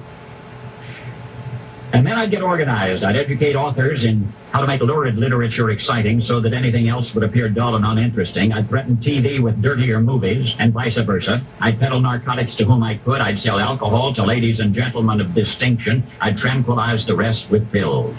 If I were the devil, I'd soon have families at war with themselves, churches at war with themselves, and nations at war with themselves, until each in its turn was consumed. And with promises of higher ratings, I'd have mesmerizing media fanning the flames. If I were the devil, I would encourage schools to refine young intellect, neglect to discipline emotions, just let those run wild. Until before you knew it, you'd have to have drug-sniffing dogs and metal detectors at every schoolhouse door. Within a decade, I'd have prisons overflowing. I'd have judges promoting pornography. Soon I could evict God from the courthouse, then from the schoolhouse, and then from the houses of Congress. And in his own churches, I would substitute psychology for religion and deify science. I would lure priests and pastors into misusing boys and girls and church money. If I were the devil, I'd make the symbol of Easter an egg and the symbol of Christmas a bottle. If I were the devil, I'd take from those who have and give to those who wanted until I had killed the incentive of the ambitious. And what'll you bet? I couldn't get whole states to promote gambling as the way to get rich. I would caution against extremes in hard work, in patriotism, in moral conduct. I would convince the young that marriage is old-fashioned, that swinging is more fun, that what you see on TV is the way to be. And thus I could undress you in public, and I could lure you into bed with diseases for which there is no cure. In other words, if I were the devil, I'd just keep right on doing what he's doing. Paul Harvey.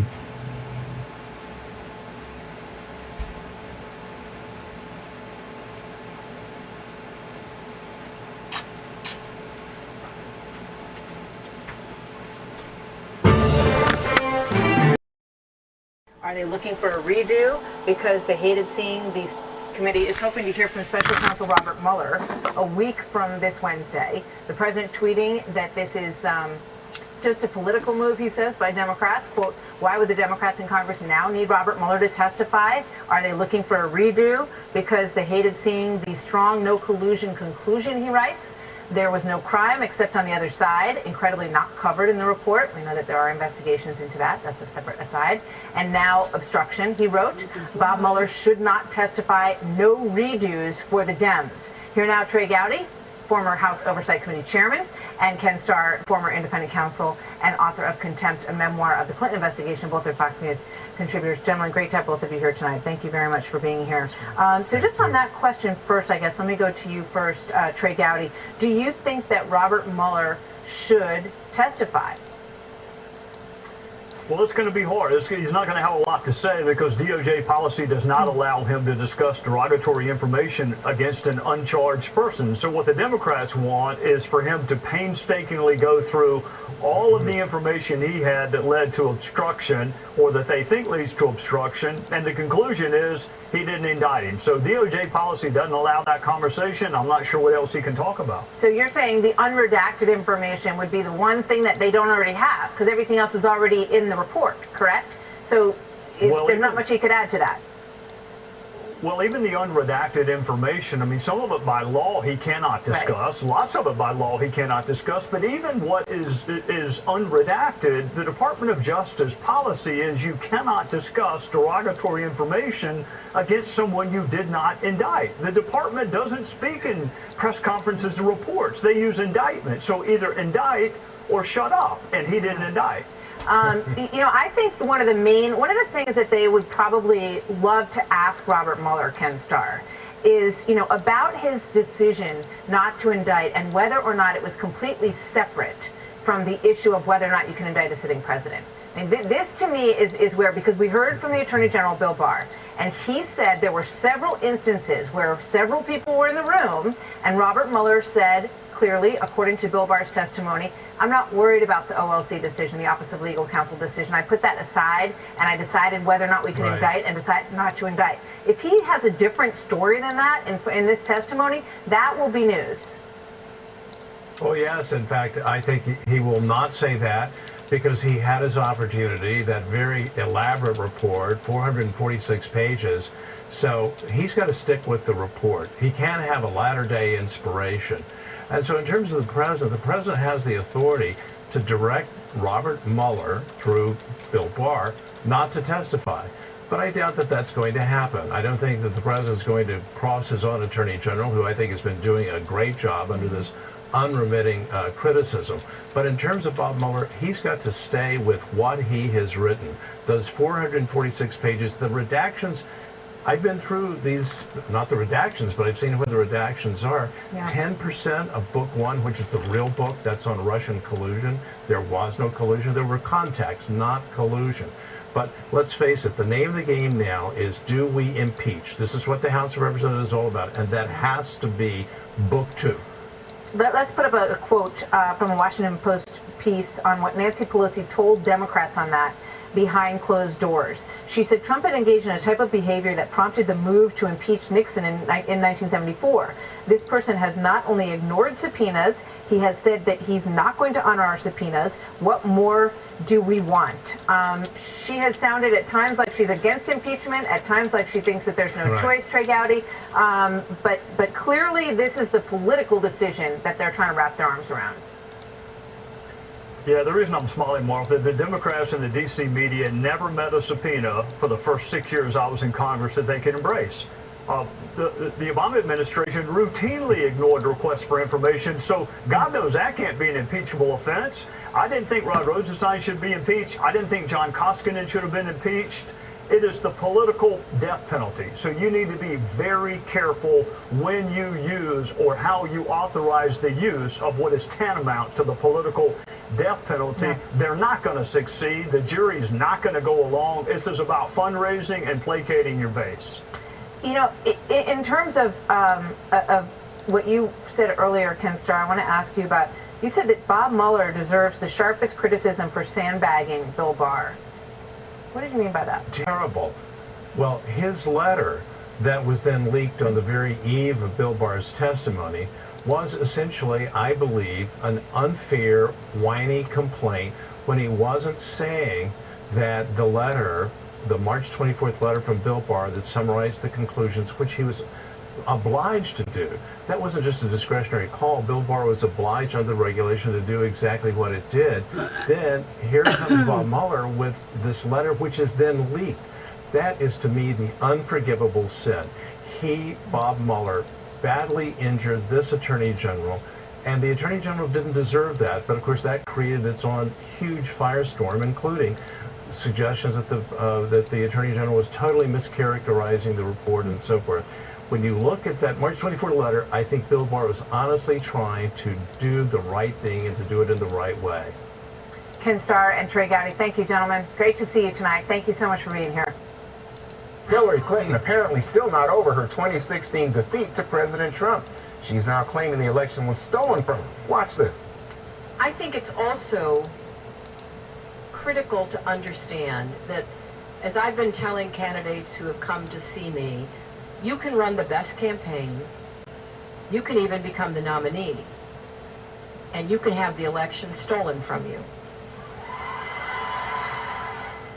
So, Brian, I think this is a situation where you look at Hillary Clinton and she's saying, you know what, we really have to be sure that we win by a compelling amount. Actually, Nancy Pelosi picks up on this. I'll show you that in a second. Because she's not sure that Donald Trump would peacefully leave office. Which is ridiculous. I mean, her point of being so, she's just not self-aware. And one thing, I think there's nothing better than somebody who admits to when they lose and they say, this is where I blew it, and the popular vote doesn't mean anything because that's not how we judge. We got to win states. I didn't win enough states. I lost 30 states to Donald Trump. That's my problem. Instead, she goes, I win the popular vote and it was taken from me by the Russians. And it makes me really appreciate Al Gore.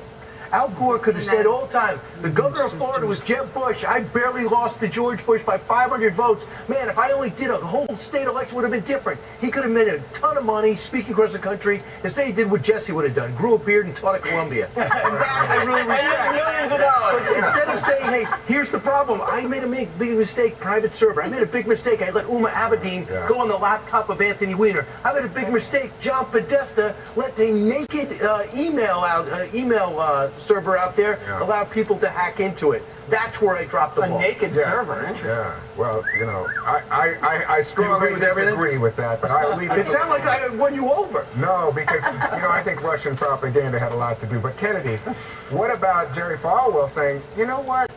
We owe President Trump an extra 2 years. Sounds like somebody's trying to lay the groundwork for it. And Jerry Falwell Jr. is just trolling. And no one owes anyone anything. And everyone knows that's not how our system works. And if you remember, it was Hillary Clinton during the debate, I believe it was in St. Louis, where she talked about her greatest fear is that President Trump, then candidate Trump, wouldn't concede the election when she won. And that our elections have consequences. I wish she would go back and revisit some of those words. Instead, every once in a while, she'll throw out a, I take full responsibility. But it must be opposite day for her every single day. Then she goes to the laundry list. I blame the Russians. I blame James Comey, Macedonian content farms, subservient. Kennedy, can I add one thing because you grabbed my arm in the last segment? I would say this. Do you remember Barack Obama had to convince her to concede? Or else she'd still be on that stage. But it was Barack Obama said, listen, put her on the phone.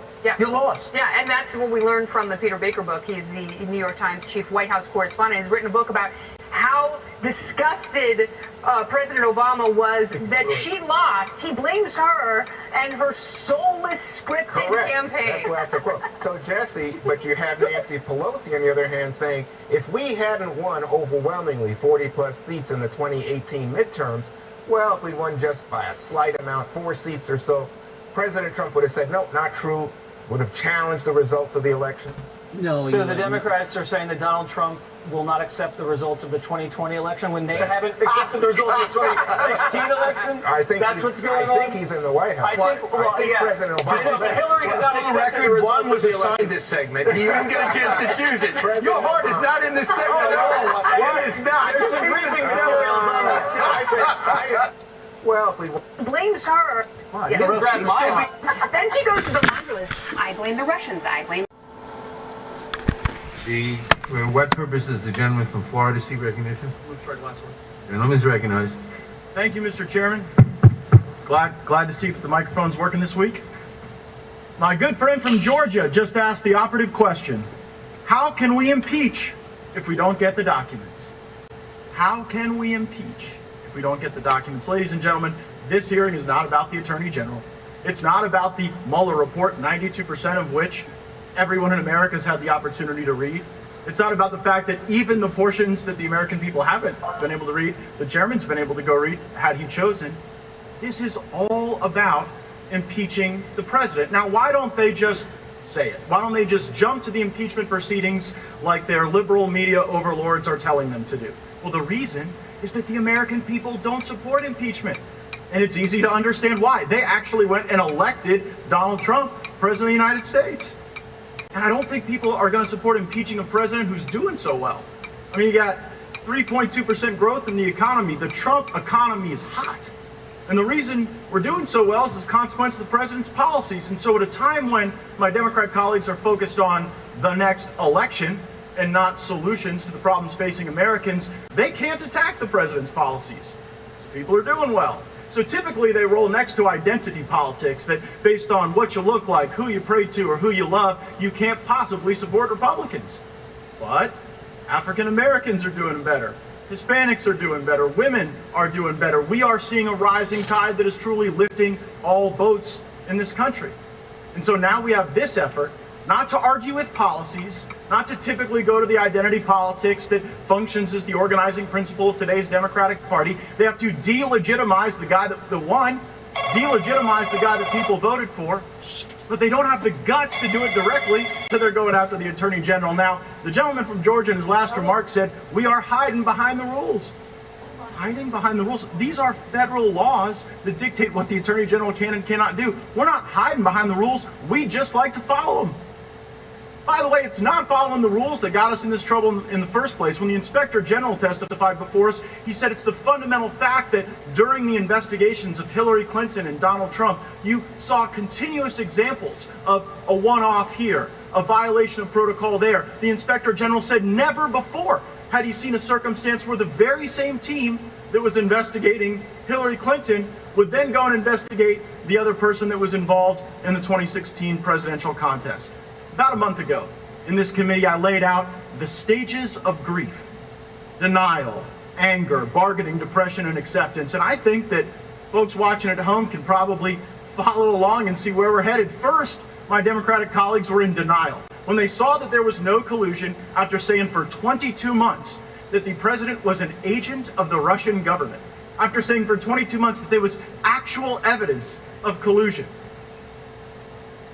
they were in denial when they saw the conclusion that there wasn't. Then there was anger.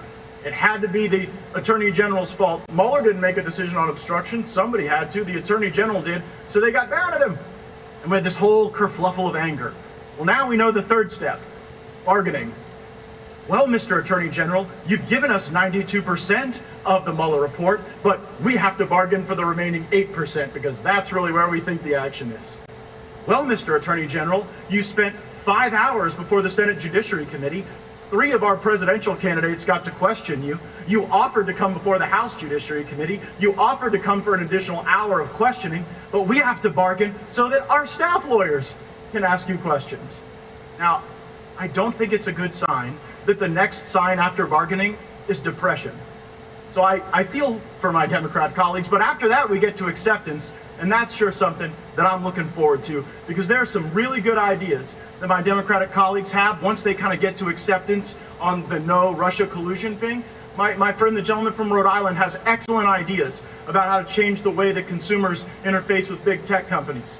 My colleague from the state of New York is right, that if the First Step Act is the only Step Act, then that would be a bad thing. We need to do more on criminal justice reform.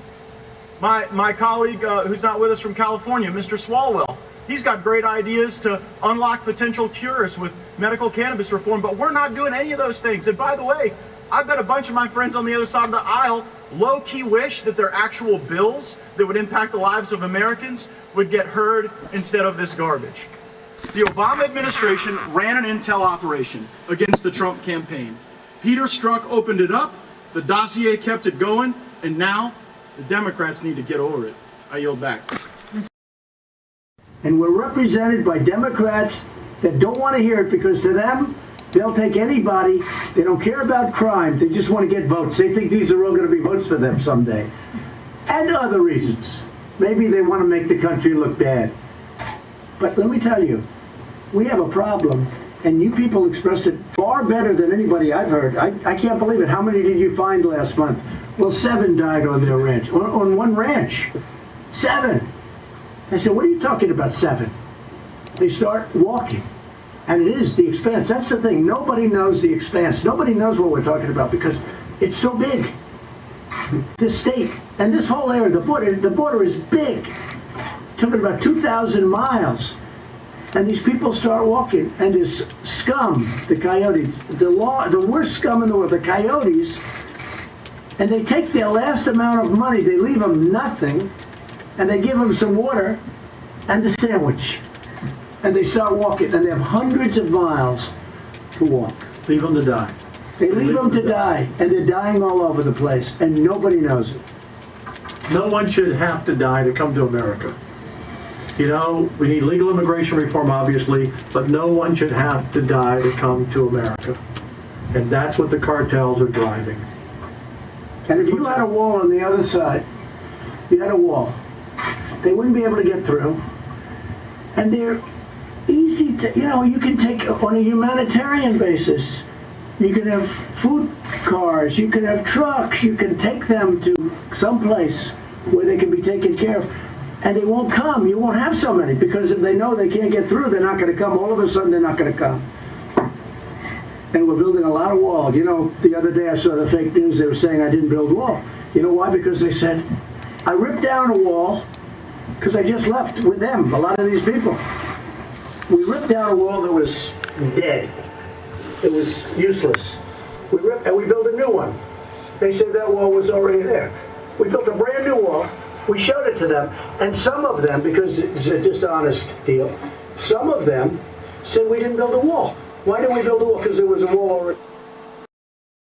Coming to you from Wyoming, and today's date is May 11th. I'm going to be 56 years old in another few days. I hope you enjoyed this. I know this was long, but there's just so much information to unpack for the average American voter because these guys are out to do some damage to our country, and if we don't stop them in the polls and in voting fraud and these endless investigations that are just nuts. These guys have nothing. It's already been shown to be nothing. So now they're going to try to change the narrative, and they're going to attack Don Jr. And, you know, they've got a gag order on Roger Stone. They're nuts. And I want to say this, and I'm going to say this really in a Trumpian kind of way. They all thought Hillary would win. And they made promises. They got bunches of money for changing laws and draining our wealth and censoring our free speech and turning this country into a third world shithole. And they can't pay it back. And can you imagine that? You borrow money or you promise a favor for a vote or the union vote or the teacher's vote, and then you failed to steal the election. Think about that one for a minute. That's huge. But anyway, so in all of this, I started out with just what was on my mind this morning, and then I'm going to end with my president and some of the best things he's done for this country and some of the things we need to do for this country, but the Democrats vote against us in the House, so we can't get the bill to the floor for the Senate for the president to sign. This is why 2020 is going to be eminently the most important election of our country, because we are in a war, guys. You know this. We've got the media against us. We've got the Democrats against us. We've got sneaky like Romney and Marco Rubio, rhinos against us. I have no clue why you would want to destroy your country, but, you know, it's not up to me to say what's wrong with these people, but I'm telling you, they're flipping nuts. Anyway, so I started out with that, and then I give President Trump some of the things that he has accomplished, which is, God, I think it was like number 298 when I stopped counting, of promises that he had made to the American people, and he's kept promises made, promises kept. That's for damn sure. So I hope you took the time to watch all of this and listen to all of it, and I hope this helps you understand a little bit more about the corruption that's in our government. And it touches every corner of every 17 agencies that we have under the intel. It goes into the IRS, it goes into the State Department, all of it. But I know this is a long one, but please watch. And if you like, subscribe to my channel. And God bless America. God bless our President Trump. And let's say a prayer. Dear Lord Jesus, now that we have a real man in the White House, let us all follow his agenda, because it's our agenda to make America a better country, to protect our borders, to protect our unborn, to protect the accidentally born, because women are too stupid to understand what birth control is. They wanted control of their body. So how do you keep getting pregnant if you don't want to be? I'm sorry, but I am, as a former woman who had an abortion and has regretted it for the last 35 years, this cannot stop. This cannot continue. Genocide of our babies in America. And I hope the Black community understands that it's your babies that are being murdered. And the Asian, your babies are being murdered.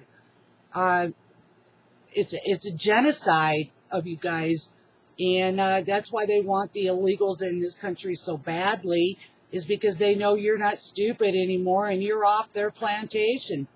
They're out to destroy this country and make it a shithole. I don't know who made the deal, but I have a feeling it was 1992 when George W. Bush signed us on to the New World Order. So please, God, protect our president, protect his cabinet members, especially Sarah. We love Sarah, and Kellyanne Conway. And watch over America. We're trying to make it right. In Jesus' name I pray. Amen. So there you go, folks. Enjoy the show, and I hope we can get it together enough to get the proper information out to the American people. Media is drowning us out. They're censoring us. So when they kick you off, find a new name, get back on. God bless.